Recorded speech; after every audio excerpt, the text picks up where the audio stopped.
beautiful resolute desk. It's not Biden, because I don't think Biden knew what was happening.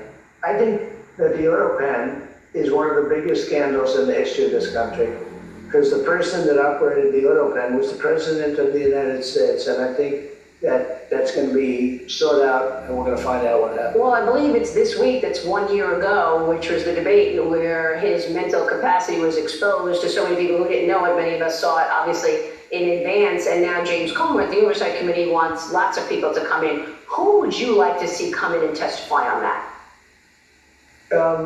Under oath. I would say Lisa, who was in there. Is that the deputy AG at the time? Yeah, Lisa Monaco. He was a big supporter of Andrew Weissman. These are people that I think are very bad people.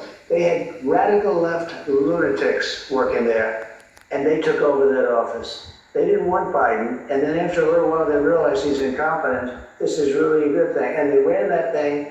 Look, Biden was never for open borders. Biden was never for transgender for everybody. He was never for men playing in women's sports. He was never for that.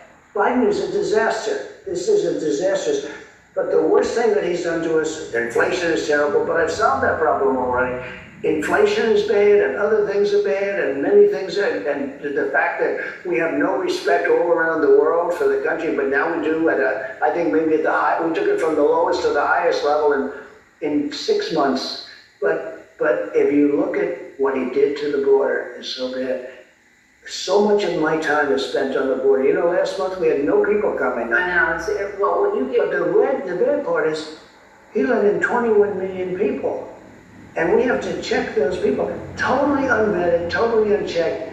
And 11,888 have murdered people. Half of them have murdered more than one person. People come in from gangs, from prisons. They emptied out Venezuela, emptied out its prisons. Have you been backing away from this, though? Because recently you said, let's ease up on, taking in people who are working, hardworking, like in farms and hotels. I don't back away. What I do, I cherish our farmers. And when we go into a farm and we take away people that have been working there for 15 and 20 years, who are good, who possibly came in incorrectly, and what we're going to do is we're going to do something for farmers where we can let the farmer sort of be in charge. The farmer knows he's not going to hire a murderer. But when you go into a farm and you set somebody working with them for 9 years doing this kind of work, which is hard work to do, and a lot of people aren't going to do it, and you end up destroying the farmer because you took all the people away, it's a problem. I'm on both sides of the thing. I'm the strongest immigration guy that there's ever been, but I'm also the strongest farmer guy that there's ever been. And that includes also hotels and places where people work, a certain group of people work.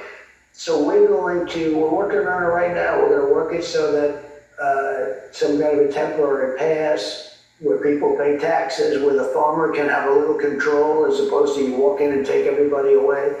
But no, the criminals are going out of this country. Right, you said it from the beginning, you wanted to first focus on the criminal, but I'm wondering if